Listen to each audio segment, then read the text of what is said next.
Welcome everybody to OnPodcast, the On Microsoft podcast, where we talk about Microsoft stuff on a podcast. I'm your host today, Kareem Anderson. I'm joined by the world's greatest co-host. Arif Bacchus.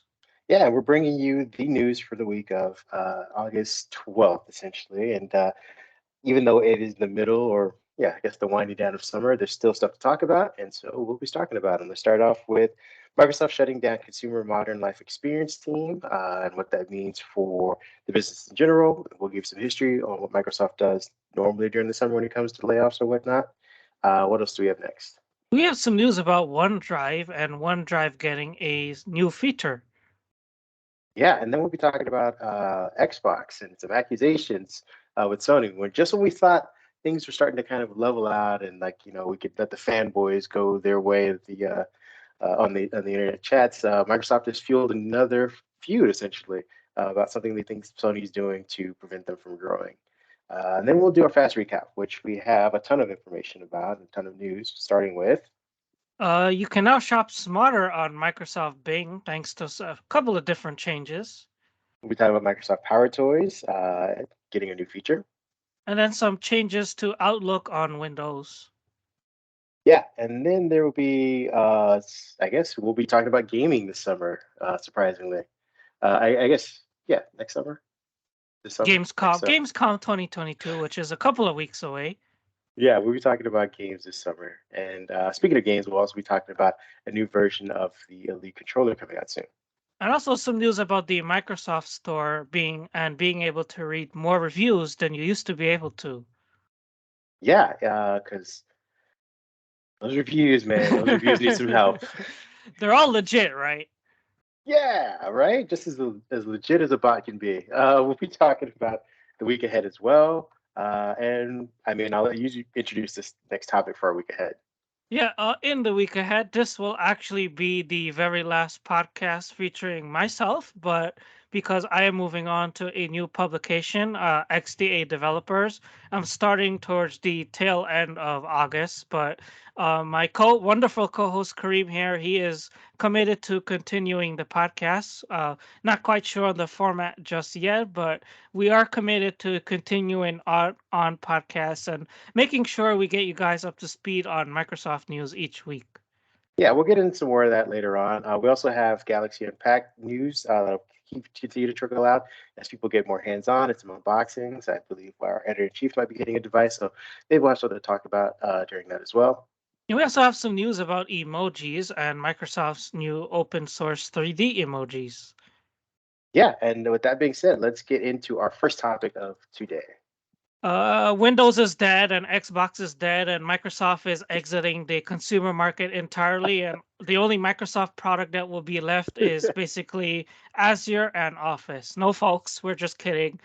Rewind your clocks a bit. I was going to But say that this was an internal memo from Satya Nadella just issued about 15 minutes ago. very late breaking news on a very boring Friday afternoon. But no, that is not the big news. The rumor that we're talking about here is Microsoft laying off up to 200 employees in their modern life experiences team, which was created back in 2018 to lay more emphasis on what we like to call prosumers or professional consumers, focusing on coming up with products and services that basically fit in with what consumers or prosumers would want to use. Yeah, Microsoft, I believe I wrote a story a couple weeks ago about Microsoft's record year in employment. I think prior to July, they had a housing of about 221,000 employees, with the majority obviously in Seattle, but I think 99,000 or something internationally because they have contractors and partners and things like that all over the world. Since then, though, they've kind of contracted. I believe in July they had about 1,800 people that were laid off from various divisions. These 200 are adding to that. I guess believe it was the beginning of August. Now, with that being said, I mean layoffs are always kind of bad, depressing news for everybody involved in general. Microsoft did offer an extension to people who were being laid off from this particular division, asking them to find another position within Microsoft's company. Now, mind you, these are also contract positions, so they're not guaranteed jobs, not full-time employment necessarily with benefits or whatnot, of the same sort of benefits that people that are based in the Redmond campus get. But Microsoft did offer them 60 days to find a new position within the company or to take a severance as far as details are concerned. Again, layoffs always suck. This division seems to be kind of uh, low-hanging fruit as far as Microsoft is concerned. A lot of businesses are seeing a similar sort of layoff situation as they brace for a potential recession. I believe Google just laid off a few hundred people as well in the last few days. I think Facebook is, they sent out the memo heard around the world about people not necessarily belonging at Facebook right now because they're trying to batten the hatches and, tighten around all the development things going on. So again, this is normal business, sad normal business, but normal business nonetheless. And like I said, Microsoft houses about 200 plus employees at the moment, and these are through acquisitions and whatnot. So, and normally during the summers they have much larger layoffs. So, it's a great, it's a silver lining, so to speak, that only 2,000 so people were laid off this summer. Again, And this sorry this for the. report this report is a rumor. Officially, Microsoft hasn't said nothing much about it. I believe a couple of publications, including Business Insider, which is the one that broke the story, they reached out to Microsoft for a comment, and Microsoft didn't officially say anything. And we noticed it because it came from a LinkedIn post from an employee. I think it's Aaron Hessler. I'm Mhm. probably saying pronouncing the name wrong, and if I am, I'm sorry, but basically they had a post up. This was a senior designer who confirmed that there was a shakeup happening in the Modern Life Experience team. And the post mentioned, to all my colleagues who faced hard news today, please let me know if there's anything I can do. The culture we created inside a giant company on our small Modern Life Experiences team was so special. Thinking of you all today is what the post had said. So that was letting us know of the unfortunate layoffs that occurred inside Microsoft.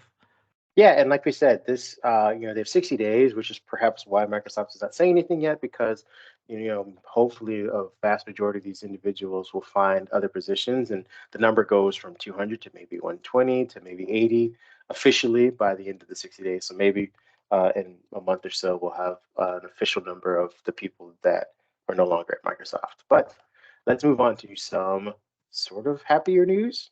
This is like actual news that was meant to celebrate a big milestone at Microsoft, which was 15 years of Microsoft OneDrive. Now, do you remember when OneDrive came about? It was basically in It's a SkyDrive, 2000, right? yeah, SkyDrive in 2007 when it was launched as a cloud storage system, and then it evolved in 2008 and 11 and 12 and 16, and it slowly become integrated into more and more and more Microsoft products, and to the point where in 2018, where in 2022, today, Microsoft is unveiling a new home experience for OneDrive to celebrate 15 years of OneDrive, and it's basically a new experience to allow you to seamlessly get back to work and keep you on track with all the changes that took place while you are away.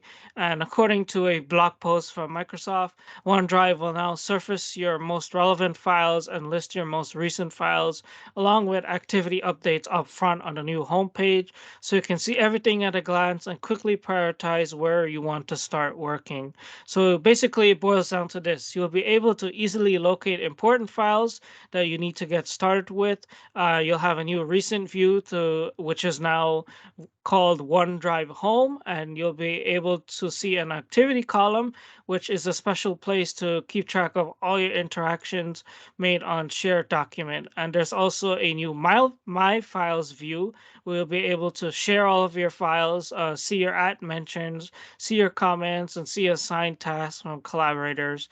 And there's also a new quick access section in the left side of OneDrive Home. And it seems like a very refreshed experience. And it's been 15 years, and Microsoft is continuing to push OneDrive to new places. Yeah,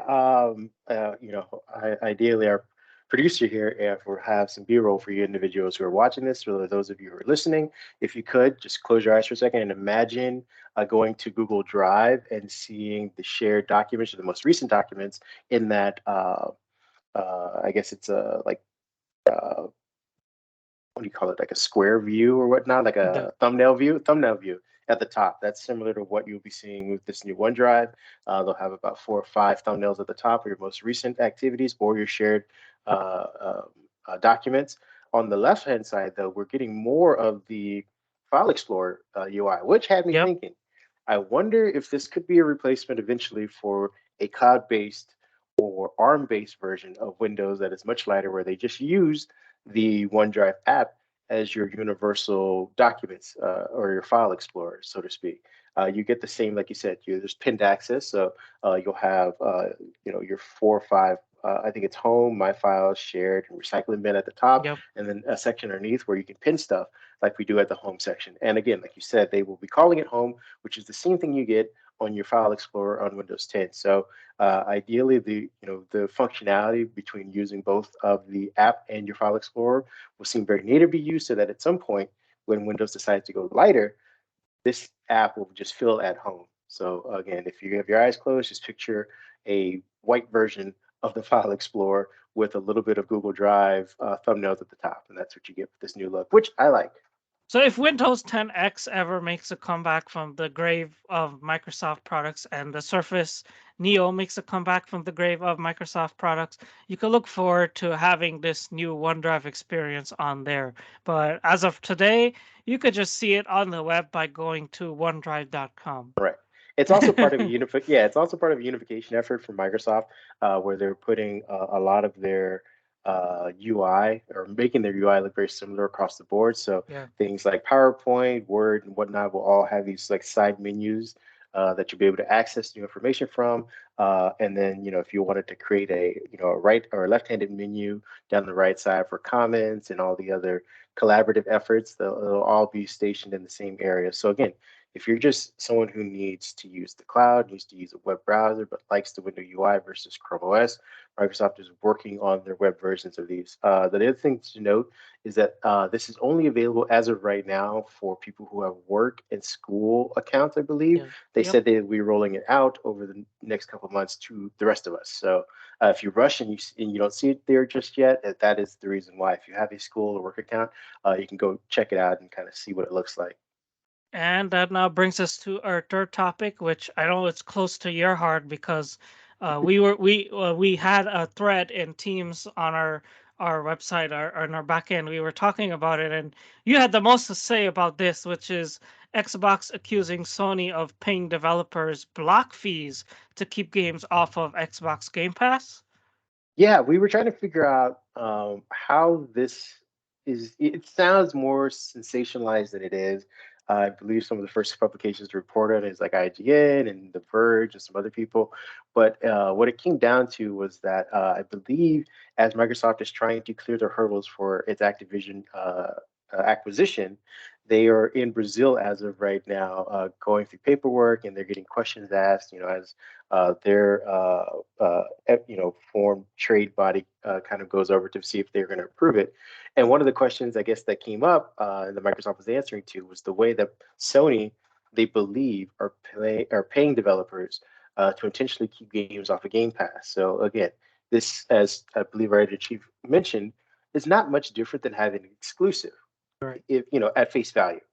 Now, what I was saying was that, again, because Microsoft hasn't gone into great detail about it, or at least we haven't gotten the details about it, it seems more of the notion that PlayStation is or Sony is paying to keep old games that are cross-platform from hitting the Game Pass. So instead of saying like, oh, we don't want Spider-Man, which will never, from Insomniac, ever come to Xbox Game Pass or Xbox in general, it's more along the lines of we're going to extend our Call of Duty um, going to or extending our deal with Call of Duty, going to Game Pass day one or anything like that, or currently any other game that is on Xbox on the device, but can't be used on the cloud or in on the Game Pass. So I believe that's what their accusation is. Again, we are waiting to get more details about it, but if so, it's kind of it's a potentially bad PR move for Sony, but a great business decision because again, they're still trying to build up their own cloud version. So if they, can come out and say, hey, this game still hasn't hit Game Pass, but you know, 100 million of you have a PlayStation 4 or PlayStation 5, come over to us and get the games right now. So again, not a great community PR move, but a great business move if true.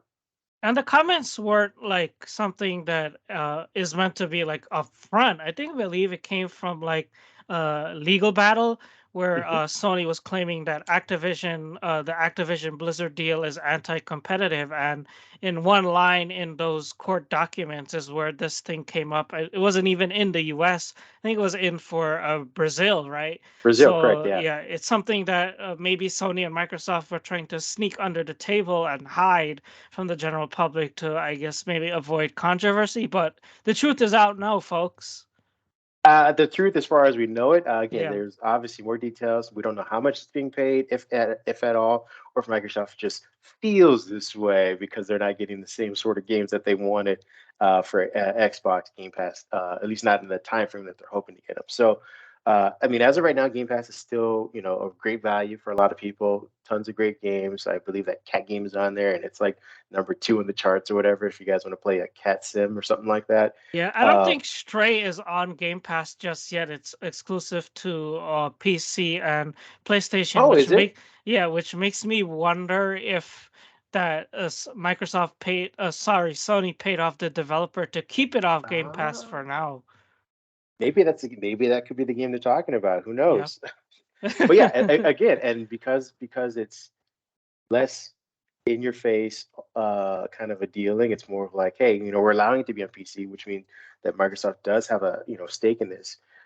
That's what they're saying. Maybe Sony going forward will just now start releasing a lot of stuff on PC, pay developers to extend whatever time frame they have to stay off of Game Pass, and that's how they build up their library while still being you know, uh, you know, community oriented with all of its gamers or whatnot. But until we get more information, that's where we stand right now. Is an accusation that we're getting less games because Sony's paying to keep them blocked. And that said, we hit all three of our main topics, which means it's time for the fast recap. And speaking of games, if you're going to go shopping for some Xbox or PlayStation games, or even a PS5 or an Xbox Series X, you have some new ways to shop smarter now with Microsoft Bing. And by the way, 6 topics, 10 minutes as usual. And you're on the clock now. All right, starting off, we have Microsoft updating Bing to add more annotations.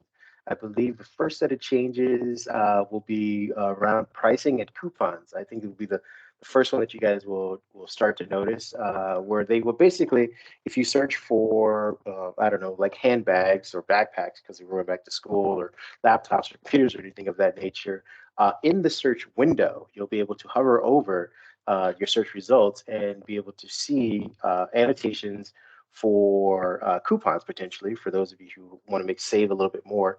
And this will be done through the search engine versus having it be an extension or part of a third-party browser kind of tie-in. So again, these will just be baked into the search. You don't have to do anything. You'll see a very distinct coupons available icon underneath the search itself.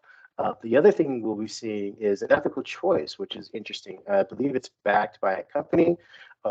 It's called Good on You, I believe, Good on You Fashions. And what they do is they rate businesses or product producers based on their efficacy with that involves people, animals, or the environment. So you can get a great ethical choice if you're looking for, maybe you're looking for someone who sells vegan leather jackets or something like that. It'll have a good on you or an ethical choice rating. And you can kind of see where you're going to spend your money if you're going to be using those coupons as well. The last annotation is going to be, I believe, a price one. It's a price history, so you'll be able to scroll over the product and see where it's been priced and how long it's been at a certain price for a certain year. So if you think that you're seeing the price go down, you might want to wait a little longer. If you see that it's cyclical, every 3 or 4 months the price goes up, then comes back down, goes back up, then comes back down. You might want to wait in your buying period. So those will be coming to or rolling out over the next few weeks. So if you don't have them just yet, they will be showing up. And next topic in the fast recap is Microsoft PowerToys getting a new screen ruler. This was something that was teased on Twitter by Clint Ruckus, who is in charge the lead for Microsoft PowerToys. It's basically a new way to measure the pixels between your different your windows or whatever you have up on your screen. There'll be four different modes, including a crosshair, horizontal, or vertical distance to the nearest object, as well as a rectangular area measurement. And there are a couple of notable features in the tool, and we have the details over on Git. The full details are available over on GitHub, and we also have a post up about it if you want to learn more. But usually, when Microsoft teases a PowerToys feature like this, you could expect it within the next 1 to 2 weeks to officially come out. But right now, it's just a tease. Yeah, and Microsoft is, and then our next topic, Microsoft is again changing the UI a little bit to make it more consistent for people. So people who were using, I believe, Outlooks on Windows, what used to be in the bottom left corner will now be in the top right corner, I believe. So if you were able to Top left. stash up top left, sorry, were able to stash access mail, calendar, and people, those modules will now be at the top. So they're moving again everything kind of to the top left in that. What is it called? Like not the hamburger menu, but the extended menu for apps. So again, just like the new OneDrive, where everything's kind of stashed in the top left, same thing will be happening in Outlook. And next up is being But it's a able. test. It's just a test, by the way. So Uh, if again, if you don't see it, they're just testing it as of right now. So some people are getting it, some people aren't. So yeah, again, don't it's rush out. if you want to get it, you might as well sign up to be an Office Insider because that's usually where you get this kind of stuff first. But moving on, Bingo. there's now you now could be able to read over 2,000 reviews for items in the Microsoft Store. Because of a glitch in the past, you couldn't see more than 2,000 reviews if you, I don't know who sits there and reads through the 2,000 reviews, but now if you want to see Roblox reviews from like I guess 6 years ago, you could scroll back all the way past 2,000 reviews and enjoy yourself. Yeah, if you want to point the finger and say, I knew it sucked at some point, this is your chance. Speaking of going back in time, Microsoft is returning to Gamescom this year, actually. I believe they will be Gamescom will be running from August 24th through that Sunday. So again, or the Sunday the 28th. So they have about 4 days. The event will be held in Cologne, Germany, and Xbox will have a presence. We don't know what they'll be announcing. If they'll be saving anything for later on in the year. I mean, we're still waiting for some of those first-party exclusive developers to kind of come up with some of their new IPs and finish some of the old ones. We know that some stuff will be held until next year, actually. So it'll be interesting to see what they'll be talking about. They said that they will have a booth, be 36 stations offering hands-on time with some of the most anticipated games coming to Xbox in the next 12 months. So I don't know, is there going to be a digital aspect to Gamescom this year? Yeah, I believe you could tune in on the various different channels that Microsoft has for Xbox. They'll be hosting a live stream starting on Thursday, August 25th, and you could follow Xbox on Twitter, Facebook, Instagram, and YouTube, and you'll be able to see some if there's any new news or any action coming out of Gamescom. There we go. And speaking of games, what do you need to play games? You need a controller. And apparently, someone has unboxed a white version of the Xbox Elite controller that has yet to be announced by Microsoft. This was the YouTuber Nicholas Lugo. He showcased a white Xbox Elite controller with black grips. And this was something that was reported back in March that a similar controller could be released. So this YouTuber apparently has his hands on unreleased hardware or early hardware. Yeah, I mean, I thought I was gonna like it. I don't know if I like the black handles as much. It's a very panda-esque look for those of you who can't see it or who are just listening to the podcast. So imagine the two-tone, I don't know, Google phone from the Pixel 2 or something like that, where you Yeah. have white on black and the black parts at the very bottom of the controller. Like I said, looks like a giant panda. Should be nice for some people. And that said, our fast recap is over, and I think again under 10 minutes. You did it, buddy. Let's move on to our week ahead and some sad news for those of you who are fans of our co-host. Yeah, unfortunately, I will be leaving on Microsoft on August 19th, and that will be my last day at on Microsoft as a senior editor. I am moving on to XDA developers as a full-time writer there. So that means I obviously cannot do the podcast anymore. But you could still stay tuned to the podcast because my wonderful co-host Kareem Anderson, he said that he is committed to keeping on podcast going, and he'll try to get us some guests, bring on some of our writers, and keep the show going along for us. Yeah, we will all want to say again, as your co-host and friend, congratulations. And those of you who are, just fans of tech in general, please follow him when he goes to XDA because he's an amazing writer. He also has scoops, and he's very avid on Twitter. So if you're looking for, up to the minute information, you're looking for unboxings and all that kind of stuff, please continue to follow him. Like he said, I will continue to try and get this podcast to you guys every week. It may be a solo gig for a little bit, so if you don't like my rambling, I just let me know in the comments, and I will trim it down. We will get it to a very. I mean, it's a short podcast as it is.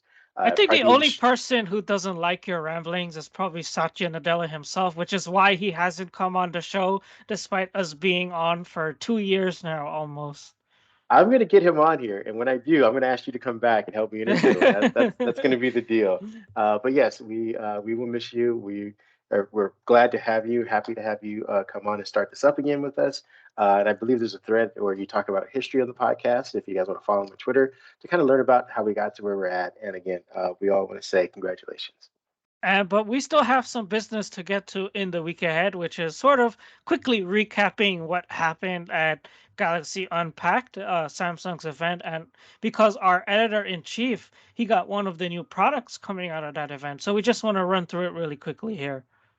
Yeah, we got basically some refreshes on about 4 devices. We got the Galaxy Watch 5 that will have more information as people get their hands on that, but it's really just a refresh version of this watch. We also got I believe the Buds Pro 2.